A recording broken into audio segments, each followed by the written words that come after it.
Bonjour à tous et à toutes, aujourd'hui je vous retrouve en vidéo pour vous filmer mon troisième et dernier point lecture pour le mois de décembre 2016, donc mon dernier point lecture de 2016.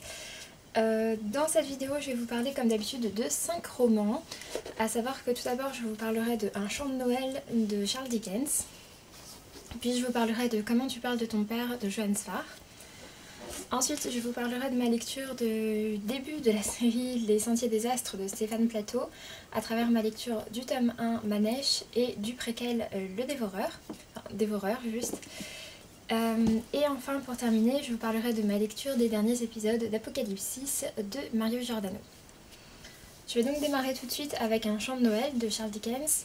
C'est un livre qui faisait partie de ma pile à lire pour le Cold Winter Challenge, donc un challenge qui se déroule sur les mois de décembre et janvier, et dont le but est de lire des livres en rapport avec Noël ou avec l'hiver.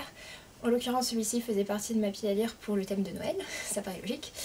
Et donc en fait c'est un classique de la littérature. Ici moi j'ai une vieille édition France Loisirs, mais j'ai retiré la jaquette parce que je la trouve un peu moche. Et du coup, oui, donc c'est un classique de la jeunesse anglais. Et donc dans lequel on va suivre en fait un homme qui s'appelle Monsieur Scrooge. D'ailleurs ça a été adapté en dessin animé par Disney sous le nom du drôle Noël de Monsieur Scrooge. J'avais vu le dessin animé Disney avant de lire le livre. Et donc en fait ce Monsieur Scrooge c'est un vieil homme assez aigri qui n'aime pas grand monde et qui n'aime pas spécialement Noël. Pour lui c'est un truc qui sert un peu à rien. Il passe son temps à râler et donc en fait il est propriétaire d'un bureau de change je crois, et son associé est mort il y a quelques années de ça, sauf que dans la nuit de Noël il va être visité en quelque sorte par le fantôme de son associé, qui va lui dire qu'en fait 3 esprits vont venir à sa rencontre, donc l'esprit des Noëls passés, l'esprit des Noëls à venir et l'esprit des Noëls présents.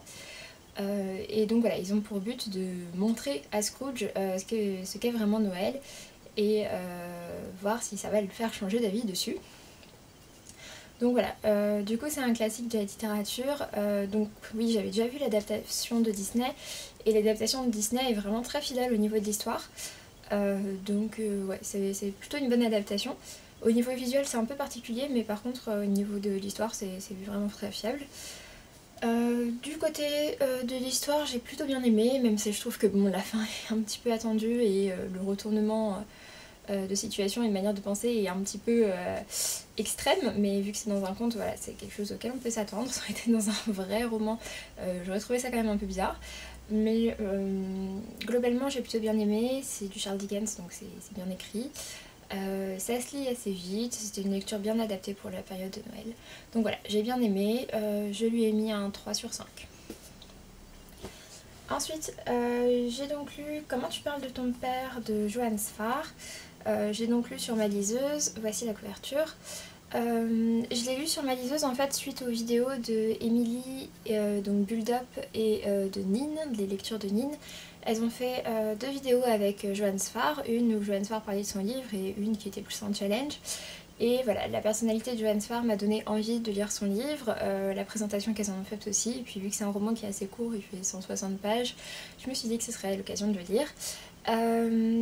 Donc en fait, Johannes Farr c'est un auteur qui est connu notamment pour ses bandes dessinées, puisque c'est l'auteur des bandes dessinées notamment Petit Vampire, Grand Vampire et Le Chat du Rabbin, et c'est également lui qui avait fait l'adaptation au cinéma de la biographie de Gainsbourg qui était sortie il y a quelques années. Donc voilà, c'est un homme qui est déjà assez touche à tout, et il me semble qu'il avait déjà écrit un autre roman avant je crois. Donc dans celui-ci en fait Johannes Farr a introduit pas mal de petites anecdotes qu'il avait sur son père et sur comment est-ce qu'il a géré le décès de son père. En fait, Johannes Farr a perdu sa mère quand il était très jeune, à quelque chose comme 3 ans je crois, et son père est décédé quant à lui quand Johannes Farr avait une quarantaine d'années, donc quelque chose de plus commun on va dire. Et donc voilà, il parle de l'influence que ça a eu sur lui, ce décès de son père et tous les souvenirs de son père. Et ça mélange les points de vue de Johannes Farr enfant, de Johannes Farr un peu plus grand, et de Johannes Farr maintenant. Donc vraiment j'ai vraiment bien aimé, j'ai trouvé ça très sympa, j'ai trouvé ça bien écrit, j'ai trouvé ça drôle. J'ai trouvé que voilà, c'était un bel hommage, mais que c'est pas du tout larmoyant. C'est un livre qui est plaisant à lire, qui est plutôt joyeux en fait. Et j'ai vraiment bien aimé cette découverte, donc je suis contente de l'avoir lu. Et donc du coup, il est sorti chez Albin Michel assez récemment.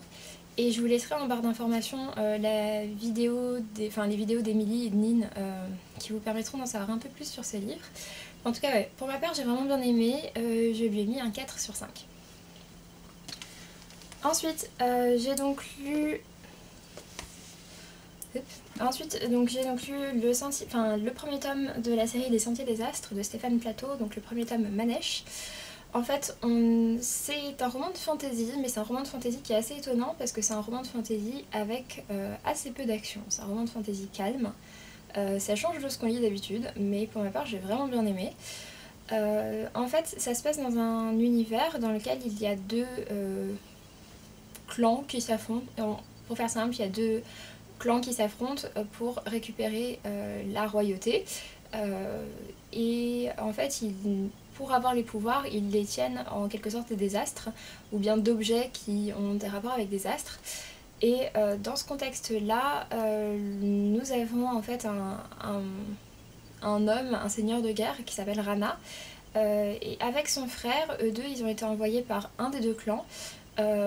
Ils doivent aller donc sur les sentiers des astres et donc sur la voie au roi, qui est une route qui est complètement au nord, une route fluviale qui est complètement au nord, et leur but en allant là-bas, c'est de rencontrer une sorte de divinité qui pourra leur permettre d'avoir le pouvoir sur le royaume, en gros hein.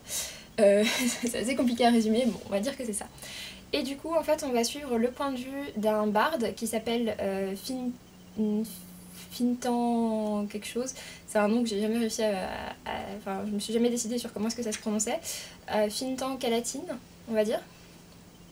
En fait donc Fintan Calatine est un barde, il est également en quelque sorte un guerrier, et donc il est sur l'un des deux bateaux, l'une des deux gabarres, donc sur celle du seigneur Rana. Donc l'une est dirigée par le seigneur Rana, l'autre par son frère.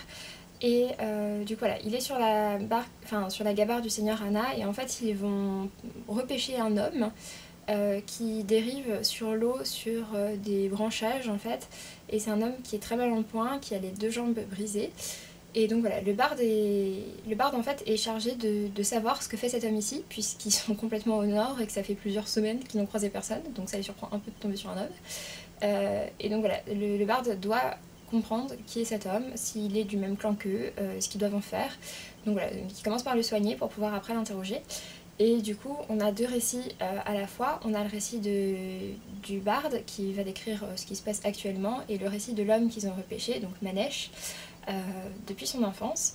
J'ai vraiment bien aimé ce récit, j'ai trouvé ça vraiment sympa, et ça m'a donné très envie de lire la suite, puisqu'en fait à la fin on ne sait pas vraiment qui est en vie.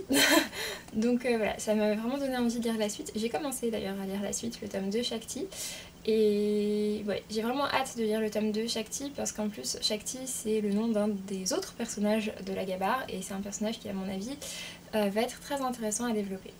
Donc voilà, je suis vraiment contente d'avoir lu ce livre, ça change beaucoup de ce que je lis d'habitude, et même de ce que je lis d'habitude en fantasy.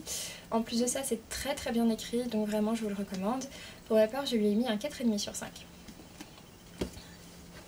Et donc, juste ensuite, j'ai donc lu le Dévoreur de Stéphane Plateau, qui est donc le préquel.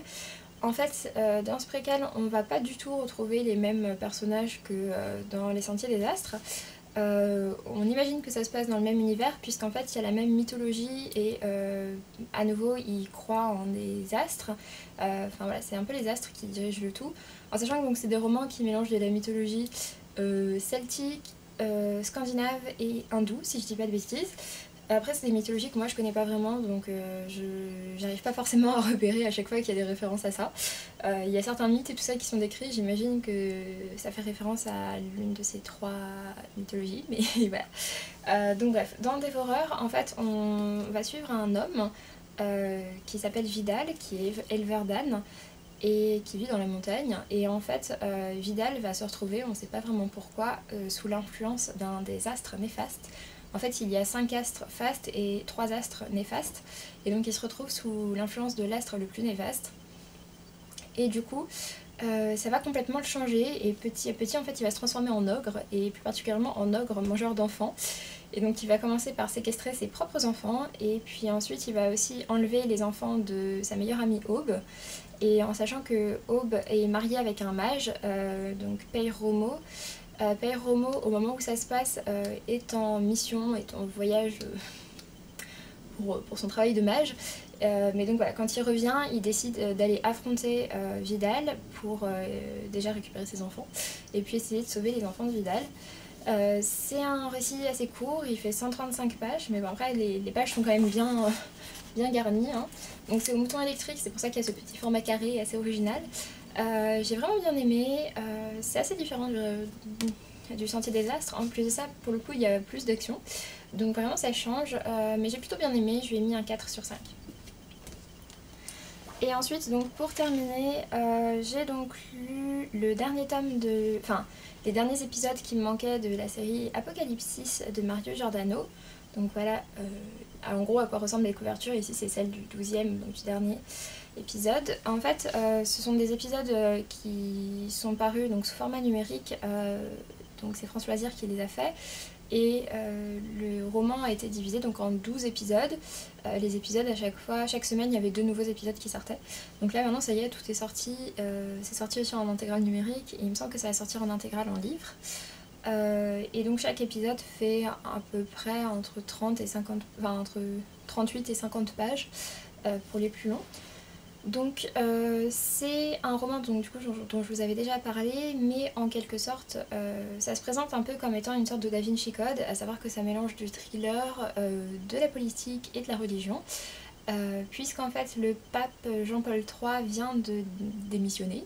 C'est pas le terme exact, mais en gros il vient de démissionner alors qu'un pape n'est pas censé démissionner. Et du coup on va suivre un journaliste, Peter Adam, qui est spécialiste des affaires vaticanes. Et du coup qui va se retrouver un peu emmêlé dans tout ça. Il essaye de découvrir pourquoi est-ce que le pape a démissionné et tout ce que ça va impliquer, puisqu'en fait il y a une sorte de force obscure qui est dans le coin et qui essaye de récupérer le pouvoir sur le Vatican. En plus de ça, donc on suit pas mal de personnages différents, les personnages sont généralement bien faits, on se retrouve facilement dans l'histoire, on se remet facilement dedans à chaque fois qu'on reprend un nouvel épisode.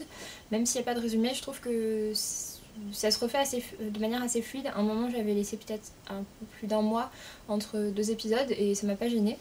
Et donc voilà, je suis contente de l'avoir terminé. C'est un roman avec pas mal de rebondissements, pas mal de révélations tout du long auxquelles on ne s'attend pas.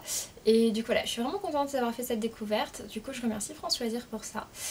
Et je vous recommande d'aller voir de ce côté-là. Sur ce, j'en ai donc fini avec cette vidéo, je vous dis donc à très bientôt. Mes prochaines vidéos seront probablement le book haul du mois de décembre et forcément ma vidéo des meilleures lectures de 2016.